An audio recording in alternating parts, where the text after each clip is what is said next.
yo no voy. Pónmelo fácil. Sí. Yo empezaré a funcionar cuando tenga que moderar. No te enrolles. Lo que quiero es que, conforme al epígrafe que yo lo veía sin gafas, entremos, como no pone final, entremos en el punto que dice aquel que es respetado y nos ilumina. Bien. Introducción biográfica de Sase Buera de Acuim Juve. Tiene la palabra, es lo que yo quiero. Bien. ¿Hasta cuándo? Vale. La introducción biográfica está diciendo, fundamentando por qué es necesaria una introducción biográfica del personaje. Hay otro grupo de gente que cree que lo más importante es la filología bubi, o la filología hispánica, la filología francesa, fan, no tanto el personaje en sí. Eso es un grupo. Hay otro grupo que cree que no es importante que Buera tenga una biografía, sino que le mataron y ya está, como un perro que... Y luego hay otros que la película, el propio policía de la torre, el guardia civil, tiene un discurso que es muy importante. Dice que los que creían en la supuesta potencialidad bubi, he demostrado que los bubis no son lo que decían ser, porque he detenido a su jefe y me he llevado los instrumentos de la realeza. Es muy importante. O sea, los instrumentos, los símbolos de la realeza los tenemos nosotros, y por tanto esta gente ya no es nadie. Entonces, para mucha gente, si te quitan tus símbolos de la realeza, lo que los fans dicen de no sé qué, tal, te quitan tu capacidad, tú ya no eres nadie. Y a partir de ahí, esto. Entonces, la importancia de que hagamos biografía, porque una de las razones también que argumentaba el director de la película es que tanto yo como el equipo de investigación que tenemos y que hemos formado en esta universidad, idealizamos a Buera. Ojo, o sea, como la idealización de estos personajes es negativo, hay que minimizarlos, ¿cómo se dice? Subalternizarlos, pero nunca idealizarlos. Esto es una cosa que dice el propio director, ¿no? Y que mantienen, ¿no?, muchos otros que son guineanos también, ¿no? Sí, hay que hablar de Buera, pero tampoco le des tanta importancia, hasta el extremo de montar un grupo de investigación en una universidad para hablar de ese tío que andaba por ahí y se recibió lo merecido, ¿no? Eso lo he escuchado de muchos guineanos, ¿vale? Muchos guineanos de bubis. Sí. Entonces, yo voy un poco a tratar de hacer una introducción de la figura de Buera, y luego, bueno, no es la única, la única investigación. Cada boca hay más gente que tiene más. Pero es la que toca hoy, sí, es la palabra. Y también decir que no soy experto en filología bubi. De hecho, las correcciones filológicas de mi libro las hace Baco, que sí es experto en cómo se escribe y cómo se debe escribir. Bueno, lo primero que hay que decir, la película aparece el pueblo Mayé de Sase Buera, donde se supone que es su aldea natal, y también la fecha de 1865-68 que encontré en algunos de un archivo del Ejército Español que está en Valladolid, donde viene mucha información de los pueblos de Guinea. No vienen solamente de los bubis, pero vienen bastante, y sobre todo también de la época portuguesa. Entonces, a partir de ahí nos dicen que Buera nació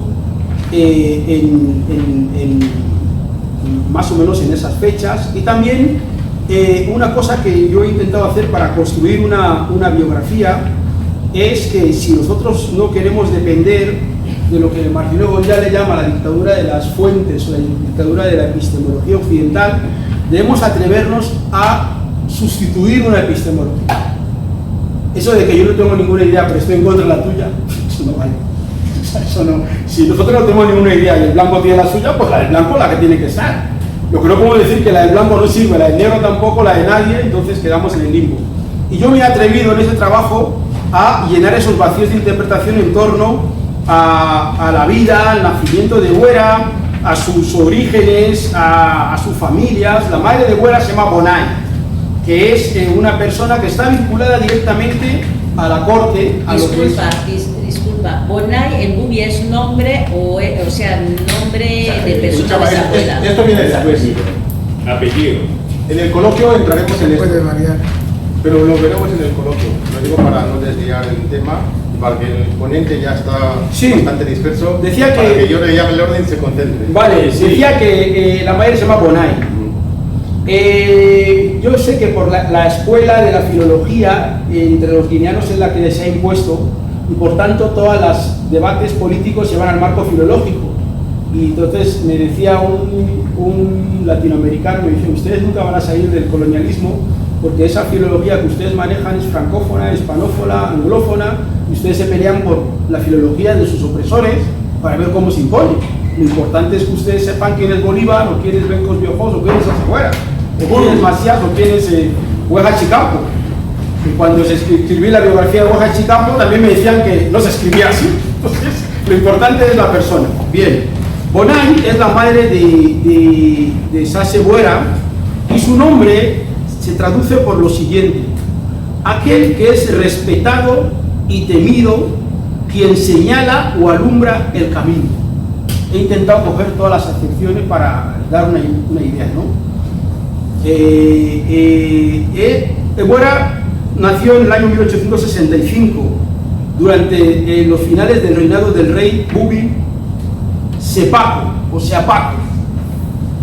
Se dice, las leyendas dicen que tenía un tatuaje, bueno, cuando nació, bueno, una serie de leyendas que existen sobre él, y también que en su infancia su madre, que era una persona vinculada a la corte, a la monarquía. Las monarquías tienen una corte, tienen una aristocracia, tienen una estructura de gobierno. La idea de que cualquiera puede entrar en Zarzuela o en... Eso es mentira. Solo puede entrar a la Zarzuela lo que tiene relación con la monarquía. Por tanto, no es muy plausible las ideas que dicen de que Buera vino de Júpiter y asaltó el gobierno. Tú no puedes salir de Júpiter y asaltar un gobierno de monarquía si no eres parte de ese entorno, ¿no? Al igual que cuando vemos los que en América Latina constituyeron los llamados cimarrones, venían todos de monarquías africanas. Desde Bencos Biojos a Zumbidos, habían pertenecido a monarquías africanas en África, y cuando llegan a América, esa misma instinto les llevan a hacer lo mismo. O sea, no es casual que Buera fuera parte de esto, ¿no? Buera, a una edad temprana, su madre tiene un conflicto en palacio y dicen que su madre huye con su hijo a lo que es la zona de mayor resistencia al colonialismo que hay en la isla, que es Benebú. En Benebú ellos pasan un tiempo allí, y también se dice que estuvieron en Ripotó, Clarence, Santa Isabel, Malabo, ¿no? en esta zona estuvieron allí, y en la infancia tuvieron contacto con los misioneros, porque de acuerdo con las cartas de Joaquín Creus, Joaquín Creus, Jacint Creus, las cartas que se escriben entre Jacint Creus, el propio Armengol Hall y las autoridades, se infiere que esa persona de la que están hablando domina su idioma, ¿vale? Se infiere que no es un analfabeto, es un tío que para ser rey tú tienes que saber cosas, ¿no? Y se infiere porque tal y como ellos hablan, hay ese libro de Jacint Creus, Murarlo, son las cartas que se mandan entre la aristocracia Bubi en el tiempo en que, lo que ha contado Hueja, en que los españoles quieren seducir y consiguen seducir a Mócata para que él declare en su hijo la monarquía hereditaria y rompa las leyes Bubis que establecían una monarquía colectiva con un consejo de estado que elegía a la persona que iba a gobernar. Entonces, en esas cartas que los curas escriben, ahí se ve claramente que el tal de Buera es un tipo que o conoce por lo menos su lengua, conoce sus costumbres, sabe de diplomacia, sabe de cosas tal y como se refieren a él. No se refieren a él como un salvaje, se refieren a él como un tipo que hay que matar, pero nada tonto, ¿vale? No tienen esa... Sin embargo, sobre otros personajes, Bubi sí se refieren como salvajes, pero de Abuera no. De Abuera se refieren de otra forma. Entonces, uno infiere que han tenido algún tipo de contacto a esa temprana edad. Bueno, un aspecto importante de la biografía de Buera es que nace en el reinado de Sepaco. Cuando hablamos de los reyes bubis, hay dos tipos de dinastías, pero yo introduzco un tercer tipo, que son las dinastías previas a 1700, que son las que se constituyen cuando los bubis llegan de la isla. Son unas dinastías de monarquía que tienen diferentes nombres y que han quedado dentro de la religiosidad bubi y que están allí. Pero los que son a partir de 1700 es Molambo, el primero que se conoce, y después de Molambo, Sepaco, viene de Esa, viene también este señor que Mayavitá, viene el propio Moócata, su nombre era Moócata, los españoles son los que para cortarlo le ponen Moca, pero su nombre es Moócata. Y después viene Buera, y después hay una serie de otros que viene Malabo, vienen otros hasta el día de hoy, que los tengo, no viene al cuento y tal, pero que todavía existen. Los que gobernaron con lo que dice la película. La película dice: los bubis pueden seguir haciendo sus costumbres siempre y cuando se sometan a Alfonso XIII. Entonces, el último que no se sometió fue Buera, pero siguieron otros sometidos. Bien, en ese contexto de lo que es la monarquía de Sepaco, que es ese contexto, es el contexto en que la esclavitud transatlántica está dejando de ser legal, pero existe porque España va a Fernando Poo a buscar esclavos. Y en el momento en que Argentina es la administración de Guinea, de lo que sería Guinea Ecuatorial, es Argentina, y desde ahí se puede directamente llevar la esclavitud. Por tanto, hay un contexto en que los bubis salen de las costas, porque para evitar la esclavitud, hay una conciencia de lucha contra el esclavismo. Y ese es el contexto cuando surge Buera surge en ese contexto del nacionalismo, de defensa de la integridad frente a la esclavitud, y también de la presencia de una orden concreta que son los claretianos. Y es muy importante aclararlo porque los claretianos es una orden que va a ser hegemónica hasta el día de hoy en Guinea Ecuatorial. Ya no son claretianos blancos los que mandan, ahora son negros, pero siguen siendo claretianos, tienen una misma doctrina. Y en el momento en que la colonización en términos evangelizadores va a tener una eclosión muy grande, porque los jesuitas se van, pero vuelven los claretianos, y el gobierno, el bubi, va a ver en esa agresión espiritual una agresión de civilización. Es decir, no es solamente un ataque a los bubis o a los negros o a los guineanos, sino que es un cambio civilizacional, cambiar el chip a la gente. Y para eso, ¿qué se hacen? Las famosas misiones, donde los niños bubis son llevados a esas misiones para deconstruir su identidad, su mentalidad, y entonces el gobierno entiende que eso es una agresión total. Eso no es nuevo ahora, los reyes católicos lo hicieron en España, la ocupación de la Alemania nazi y de Holanda, lo primero que hicieron es que la gente vaya a estudiar a los sitios en alemán. La Francia de Vichy hizo lo mismo. O sea, es una forma de ocupación, porque hablan de no solamente domesticar al negro físicamente, sino espiritualmente, en la mente y en la conciencia. Entonces, para mí, como investigador, me ha sido muy útil comprender esto para comprender algunos discursos bubis del presente.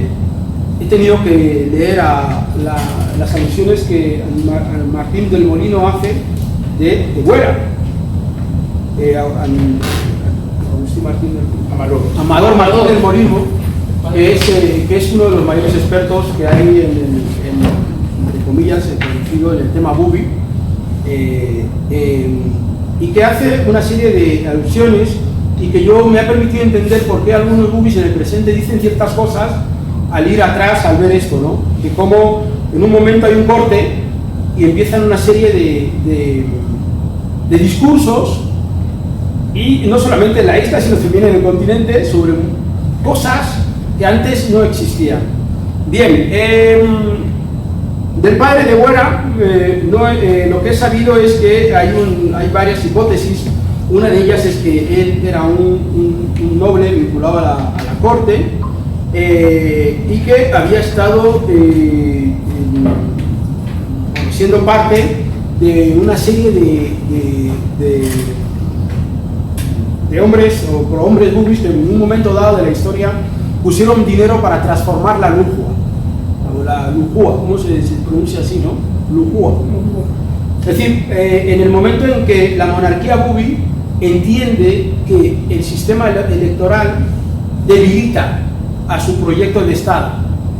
Es un debate interno, es decir, si hacemos una monarquía electiva, el que gana, como no tiene asegurado su eternidad, porque el poder corrompe, va a estar siempre conspirando, que nos mantiene una estabilidad, y al mismo tiempo hay una agresión de los invasores, portugueses, holandeses, españoles, británicos, que están invadiendo el terreno, y las autoridades, desde Riaba, tienen que garantizar una estabilidad de ese Estado, porque el Estado no es solo verbal, tienes que controlarlo, tienes que controlar las fronteras, los ríos, los caminos, y cuando ya llegan los famosos curumanes y demás, lo primero que hacen es destruir un animal que era hegemónico, totámico en la isla, que era el búfalo.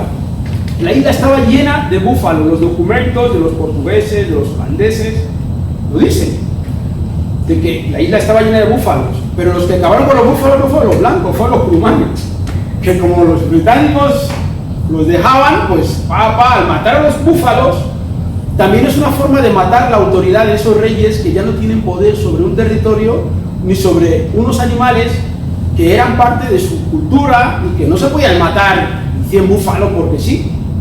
Había que justificarlo ante la autoridad competente. Oye, yo he matado 10 o tengo un permiso del ministerio de tal, pum. No, este llega y mata 100, el otro mata 50, el otro los exterminaron.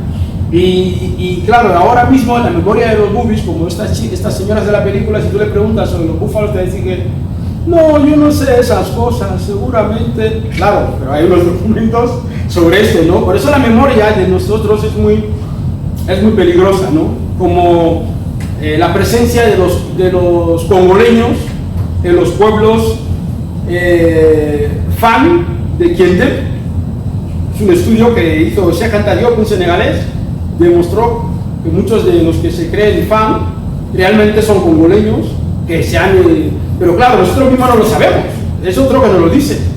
Entonces, con esto pasa igual con el tema de los búfalos. Y de Buera, su padre era uno de estos que defendía, o la historia dice que defendía que no se acabara con el búfalo como tal. Entonces, cuando tú le preguntas a él, dice, no, en la isla no hay fieras, no sé qué, nosotros no hacemos esto. Muchas cosas que el colono ha introducido en nuestra mentalidad y que nosotros repetimos pensando que nunca hemos sido nada o que nunca hemos tenido nada. Y en el proceso de investigación de la vida de Buera me he encontrado con ese tipo de debates con gente.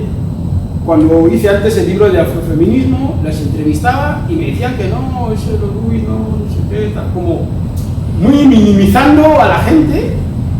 Claro, yo entendí que es porque el propio claretiano, a través de un documento que os mando, que tenéis que leer, que se llama Catecismo para Negros, que trajeron de Perú, Código Negro, y que trajeron Catecismo para Negros para cómo tenían que evangelizar a los negros en la Guinea y cómo tenían que enseñarle y qué no. Y ese Catecismo para Negros funcionó muchísimo porque en las misiones donde Buera va a rebelarse contra esas misiones de Concepción, que ahora se llama... ¿Cómo se llama? Riaba. Riaba. En el sentido de que muchas de las fuentes, muchas de las cosas que ocurrían, primero no podemos aceptar que los bubis no constituyeron un Estado, como afirma John Juaristi, Aranzadi. Y los antropólogos de la UNED que afirman que los bubis no que constituyeron un Estado ni una nación, sino que eran un grupo de negros por ahí que en un momento dado lo que España quiso es venderles que eran una nación para controlarlos. Eso es contradictorio, porque si tú quieres controlar a esa gente no te hace falta eso, directamente los detienes y punto, ¿vale? Entonces, esa es una hipótesis mía, pero al decir que los bubis eran una nación, es la figura, la persona de Buera, su propia vida se enmarca dentro de un Estado, con unas leyes, con una nación, y eso va a configurar la personalidad de Buera. Buera es un revolucionario anticolonial. Quizás la gente le ve más en la faceta de rey, pero Buera ejerció un poco de rey, porque Buera, desde antes de ser rey, antes de la muerte de Mocatta, ya ejercía de primer ministro y tuvo la osadía de enfrentarse al rey Mocatta, decirle que yo no estoy de acuerdo con tus acuerdos internacionales que has firmado con Estados Unidos, con Japón, con tal y todo eso. Eso pasa en todo gobierno. Entonces, para que haya esa confrontación tiene que haber un Estado. No es una banda de gente que anda por ahí, discuten en Facebook, no. Tiene que haber un Estado para que alguien se oponga a un poder que se supone que es hegemónico, como era Mocatta. Mocatta tenía un poder hegemónico. Los misioneros dicen que cuando llegaron al palacio de Mocatta, ningún negro le miraba a los ojos. Eso es la autoridad de todos los reyes. Eso se llama reverenciar, ¿no? En castellano. Entonces, cuando ellos afirman eso, caen en contradicción. Bien, otra de las cosas fundamentales que hace Buera es que Buera se considera heredero de esa tradición anticolonial, la asume como tal. No dice como hace mucho, no, yo estoy en contra de tal, pero hazlo tú. No, él asume que toma y lo hace con los mecanismos legales que existían en la sociedad bubi, que es el Consejo de Estado o el Consejo de Ancianos, que es quien nombraba a los reyes. No era una monarquía sucesoria, sino que se lo elegía un grupo de gente que decidían quién era el rey. Entonces, los claretianos, obviamente, como agentes del colonialismo, lo que buscan es debilitar esa monarquía bajo una sola persona, que es Mocatta y su hijo. Y por eso, Lopelo Melaka Malabo, que es heredero, también, tengo un capítulo sobre él, también es una persona interesante porque él también juega su papel. Y ahí se revela que entre Malabo, o sea, que en la sociedad bubi hay un conflicto, que muchos bubis quieren negar. Hay un conflicto. ¿Qué significa conflicto? El conflicto es la base de la sociedad. Lo primero que te enseñan en la carrera de periodismo y ciencias políticas es que el conflicto es la base. Si no hay conflicto, ¿para qué vas a ir a Afganistán a hacer fotos?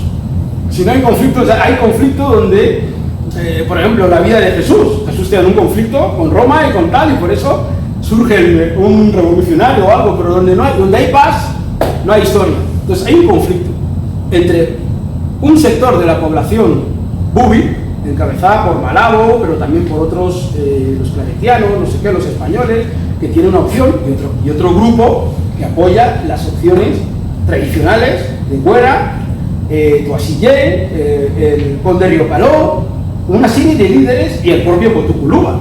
O sea, son un grupo de personas, y la propia Sibila, que era una mujer también importante en la época, que era una tía de pasta y que financia, porque la guerra hay que financiarla.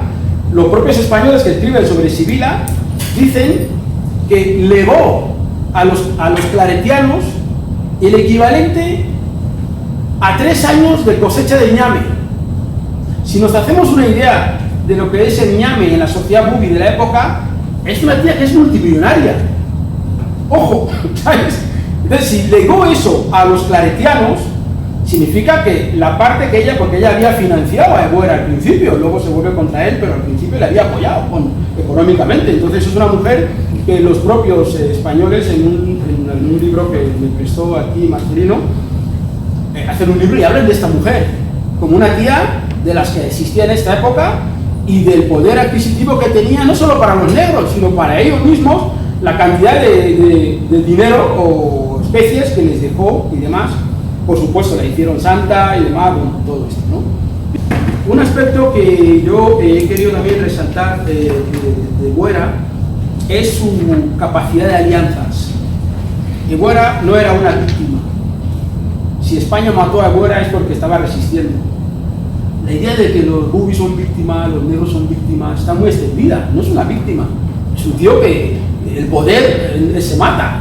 Si tú quieres tomar el poder, yo también lo quiero tomar, pues Malabo consigue sus alianzas con el enemigo español. Y tú buscas la tuya.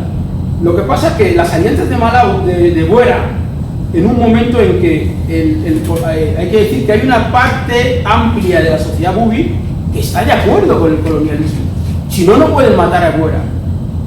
Y en cualquier sociedad donde hay ese tipo de situaciones, la división es clara. Hay gente que está a favor de Ebuera, entre los bubis, y otros que no. De hecho, una de las...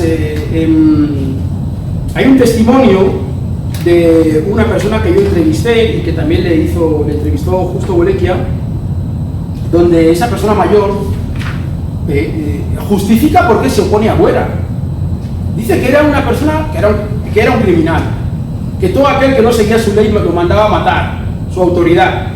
Bien, y eso es una verdad en parte, porque Ebuera estaba en un contexto de guerra, y en el contexto de guerra se mata y se muere. No es ese contexto cristiano de que los negros somos buenos, no sé qué, toda esa idea de los curas, no. Era un contexto de guerra, donde muchos bubis, pero cuando Ebuera toma el poder, en la coronación, declara la chimurenga y un edicto. ¿Qué es la chimurenga?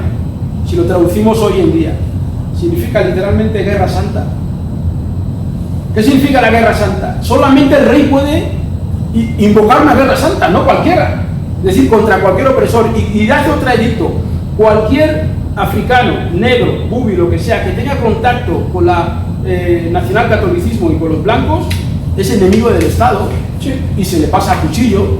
Entonces muchas personas, sobre todo del norte de la isla, que estaban en contacto con los blancos y que pensaban que tal, pues ahora mandaba a Lucua y lo ponían en su sitio. De hecho, hay un pasaje, y ya termino, en la playa de Luba, donde las tropas de Ebuera no solamente asaltan un destacamento de negreros, de españoles negreros, les cortan la cabeza a los 9 y le ponen la cabeza en los pies de la playa de Luba. Eso fue parte de lo que habéis visto en la película, que el policía dice que estos bubis que decían que tal, yo he acabado con ellos. Son ese tipo de situaciones se estaban dando. Para mi visión, Ebuera no murió como ellos dicen que la asaltaron. Hubo una guerra previa y Ebuera se entrega porque le prometen que se va a reunir con el rey de España. Alfonso XIII, rey de España, se hace Ebuera rey de los bubis. Es donde él se entrega. Y en el camino, en el barco, pues le torturan y le hacen una serie de situaciones y demás que de alguna forma ya llega muy mal, ¿no? Bueno, y ya concluyo diciendo que para mí es muy importante estudiar y hablar de Ebuera en el contexto del anticolonialismo. Hay algunos autores que quieren hablar de Ebuera fuera del colonialismo, pretendiendo que hay colonialistas buenos, malos, y a Ebuera le tocaron los malos porque tuvo mala suerte. El caso de Davis, el escritor guineano, tiene un libro sobre la conferencia constitucional, donde lo he documentado en mi trabajo, donde él pasa una página entera riñendo a Ebuera por ser así de malo, por no buscar a los buenos colonizadores. Eso no había vaya concluyendo que... Bien, entonces, eso es un ejemplo de cómo piensan los guineanos en torno a Ebuera, ¿no? De hecho, he intentado documentar, hay al menos unos 20 guineanos que han escrito sobre Ebuera. Hay muy poco guineanos que han escrito sobre Ebuera y bubis también muy pocos.